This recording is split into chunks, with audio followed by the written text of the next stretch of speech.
أعوذ بالله من الشيطان الرجيم بسم الله الرحمن الرحيم إن الذين يرمون المحصنات الغافلات المؤمنات لعنوا في الدنيا والآخرة ولهم عذاب عظيم يوم تشهد عليهم ألسنتهم وأيديهم وأرجلهم بما كانوا يعملون يومئذ يوفيهم الله دينهم الحق ويعلمون أن الله هو الحق المبين الخبيثات للخبيثين والخبيثون للخبيثات والطيبات للطيبين والطيبون للطيبات أولئك مبرؤون مما يقولون لهم مغفرة ورزق کریم صدق اللہ العظیم۔ اللہ رب العزت نے سورہ نور کی آیت نمبر 23 سے لے کے آیت نمبر 26 تک تلاوت کی توفیق عطا فرمائی۔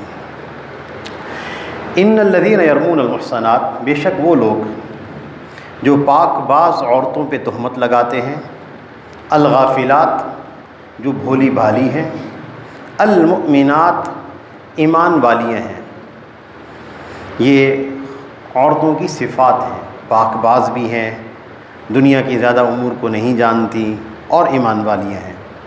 لعنوا فی الدنیا والآخرہ، ان پر دنیا اور آخرت میں لعنت کی گئی ہے۔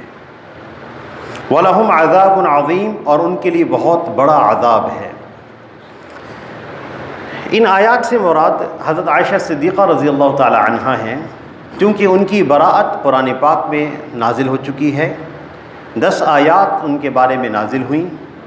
ان کی براءت کے بعد اب کوئی بھی ان کے اوپر تہمت لگائے گا، اس پر دنیا اور آخرت کی لعنت ہے۔ اور جمہور مفسرین کے نزدیک یہ تہمت لگانے والا شخص دائرہ اسلام سے خارج ہو جاتا ہے۔ یوم تشہد علیہم السنتہم، اور وہ دن جس دن ان کی زبانیں گواہی دیں گی، وایدیہم، اور ان کے ہاتھ گواہی دیں گے، وارجلہم، اور ان کے پاؤں گواہی دیں گے، بما کانوا یعملون، ان اعمال کے بارے میں جو وہ کیا کرتے تھے۔ آج دنیا کی اس عدالت میں اگر کوئی بچ جائے تہمت لگا کر، تو ایک دن ایسا آنے والا ہے کہ انسان کی زبان کلام کرے گی۔ زبان تو آج بھی کلام کرتی ہے، لیکن یہ زبان ہمارے ارادے کے تابع ہے۔ وہاں پہ زبان ہمارے ارادے کے تابع نہیں ہوگی، وہ اللہ کے حکم سے کلام کرے گی، خود بخود سے کلام کرے گی۔ ہاتھ بھی بولیں گے، پاؤں بھی بولیں گے۔ بعض حضرات کو اشکال ہوتا ہے کہ ہاتھ پاؤں کیسے بول سکتے ہیں۔ حضرت تھانوی رحمۃ اللہ علیہ سے کسی نے پوچھا کہ حضرت ہاتھ اور پاؤں کو تو زبان نہیں لگی ہوئی، وہ کیسے بول سکتے ہیں؟ تو انہوں نے جواب دیا کہ زبان کو کون سی زبان لگی ہوئی ہے کہ وہ بولتی ہے؟ یہ بھی تو گوشت کا ایک ٹکڑا ہے۔ اللہ کے امر کی وجہ سے اس میں گویائی کی طاقت ہے۔ وہی اللہ کل قیامت کے دن ہاتھ اور پاؤں کے اندر قوت گویائی پیدا کر دیں گے۔ اور دوسری بات کہتے ہیں کہ ہاتھ اور پاؤں کیسے بول سکتے ہیں، یہ بے جان ہیں۔ تو جناب ہر آدمی کی اب جیب میں ایک بے جان آلہ ہے جو گوشت کا نہیں بنا ہوا، وہ آلہ سٹیل کا، لوہے کا، پلاسٹک کا بنا ہوا ہے، اور وہ کلام کرتا ہے۔ ہر ایک کے جیب میں وہ آلہ موجود ہے، وہ بات کرتا ہے۔ تو کیا اللہ جل شانہ ہاتھ اور پیر کو قوت گویائی عطا نہیں فرما سکتے؟ یومئذ یوفیہم اللہ دینہم الحق، اس دن اللہ تعالیٰ پورا بدلہ دیں گے حق کے ساتھ، برحق پورا بدلہ دیں گے۔ دین بدلے کو بھی کہتے ہیں، دین مذہب کو بھی کہتے ہیں۔ یہاں دین کا معنی بدلہ ہے، جیسا کہ ہم سورۃ الفاتحہ میں پڑھتے ہیں، الحمدللہ رب العالمین الرحمن الرحیم مالک یوم الدین، ہم وہاں ترجمہ کرتے ہیں روز جزا کا مالک، بدلے کا مالک۔ تو یومئذ یوفیہم اللہ دینہم میں ترجمہ جو ہے وہ بدلے کا ہے۔ وَيَعْلَمُونَ أَنَّ اللَّهَ هُوَ الْحَقُّ الْمُبِينُ، اور وہ جان لیں گے کل قیامت کے دن کہ بے شک اللہ وہی حق ہے اور ظاہر کرنے والا ہے، صحیح باتوں کو ظاہر کرنے والا ہے۔ الخبیثات للخبیثین، خبیث عورتیں خبیث مردوں کے لائق ہیں، والخبیثون للخبیثات، خبیث مرد خبیث عورتوں کے لائق ہیں، والطیبات للطیبین، پاکیزہ عورتیں پاکیزہ مردوں کے لائق ہیں، والطیبون للطیبات، پاکیزہ مرد پاکیزہ عورتوں کے لائق ہیں۔ یہاں میں نے ترجمہ کیا لائق ہیں۔ اس آیت کی تشریح میں وہی فارسی کا شعر کہا جائے گا کہ کند ہم جنس با ہم جنس پرواز، کبوتر با کبوتر باز با باز۔ انسان اپنے ہم جنس کی طرف مائل ہوتا ہے کہ بری عورتوں کے لیے برے مرد ہی مناسب ہوتے ہیں۔ اس آیت سے ہمارے بعض نوجوانوں کو ایک اشکال ہوتا ہے، اور وہ اپنی زندگی کو شادی کے بعد بڑا تباہ کرتے اس خیال کی وجہ سے۔ ایک غلط خیال اس آیت کی تفسیر میں ان کو آتا ہے، وہ یہ آتا ہے کہ وہ لڑکے جب شادی ان کی ہو جاتی ہے اور پچھلی زندگی ان کی بسا اوقات خراب گزری ہوتی ہے، تو ان کو یہ اشکال ہوتا ہے کہ قرآن پاک میں تو آتا ہے کہ خبیث جو مرد ہوتے ہیں ان کے لیے خبیث عورتیں ہوتی ہیں، تو وہ اپنی بیوی سے پوچھتے ہیں کہ کبھی آپ نے برا کام کیا ہے، اور جو ذرا مہذب لڑکے ہیں وہ یہ یوں پوچھتے ہیں جو ذرا مہذب ہیں، آپ نے کبھی لو کیا اپنی زندگی میں؟ آپ یونیورسٹی میں پڑھتی تھیں، کسی لڑکے سے پیار ہو گیا ہو، محبت ہو گئی ہو؟ جی ہاں،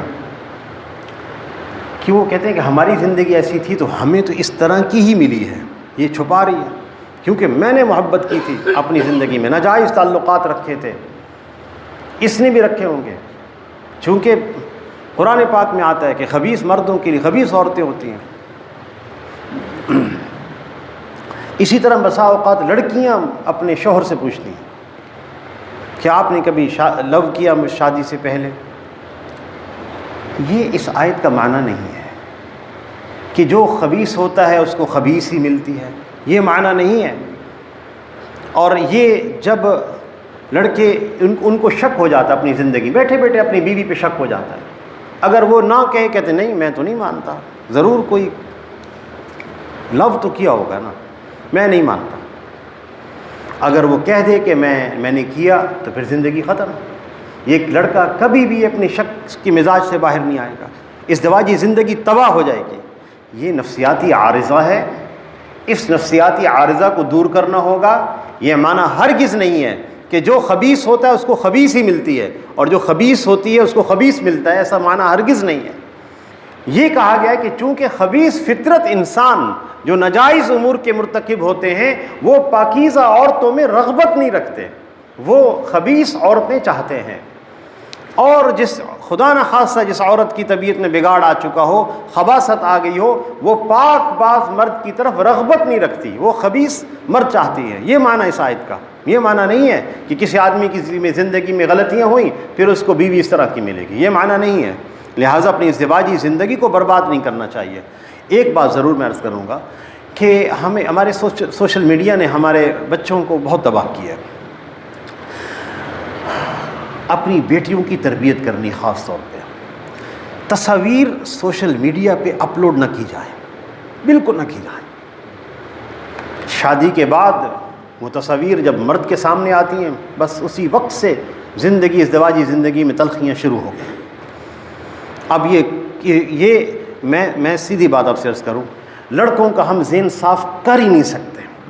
کتنے لڑکے ہم سے مسئلہ پوچھنے آتے ہیں، کتنے نوجوان یہ پوچھتے ہیں جی ہماری بیوی کی تصاویر فیس بک پہ ہیں، ہم ان کا ذہن کیسے صاف کریں؟ بھئی وہ بچپن میں کہیں اکٹھے ہوئے، تصاویر انہوں نے ڈال دی، لیکن اب وہ تصاویر موجود ہیں۔ ہم اس نوجوان کا ذہن صاف نہیں کر سکتے۔ آخر یہ مشورہ دینا پڑتا ہے ان کو کہ بھائی اچھا آپ نہیں باز آتے تو ٹھیک ہے، شادی نہ کرو، بس کیوں اس کی زندگی خراب کرتے ہو، بعد میں تم اس کو پریشان کرو گے۔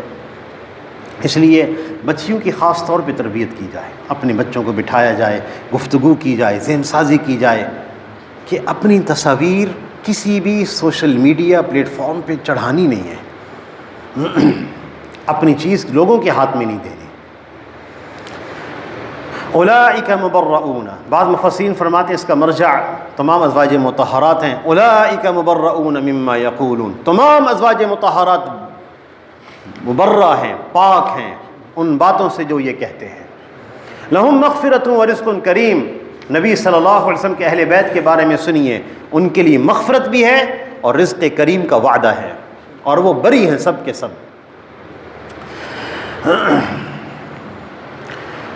حضرت مسروق رحمۃ اللہ علیہ محدث ہیں، وہ جب بھی حضرت عائشہ صدیقہ رضی اللہ تعالی عنہا سے روایت کرتے ہیں تو یوں روایت کرتے ہیں، حدثتنی المبرأ، مجھے بیان کیا ہے انہوں نے جن کی براءت قرآن میں آئی ہے، صدیقۃ بنت الصدیق حبیبۃ رسول اللہ صلی اللہ علیہ وسلم، جو صدیقہ ہیں، ابو بکر صدیق کی بیٹی ہیں اور رسول اللہ صلی اللہ علیہ وسلم کی حبیبہ ہیں، ان سے میں روایت کرتا ہوں۔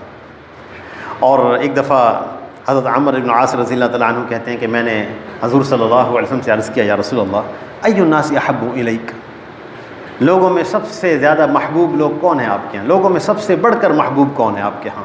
آپ نے فرمایا عائشہ رضی اللہ عنہا۔ انہوں نے عرض کیا قلت من الرجال، یا رسول اللہ میرے سوال کا مقصد یہ تھا کہ مردوں میں سب سے زیادہ کون محبوب ہے؟ آپ نے فرمایا ابوہا، ان کے والد ابو بکر صدیق رضی اللہ تعالی عنہ۔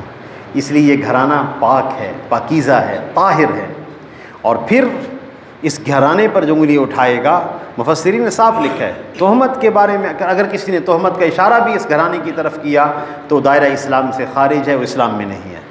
الحمدللہ پاکستان کے قوانین کے اندر بھی یہ بات ہے کہ ان کوئی مقدس شخصیات کی کوئی توہین کرے گا اس کے اوپر سخت سزائیں ہیں اور FIR فوراً کٹ جاتی ہے جو شخص اس مقدس شخصیات کی توہین کرے۔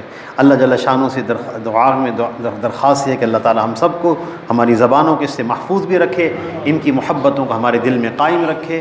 وآخر دعوانا ان الحمد للہ رب العالمین۔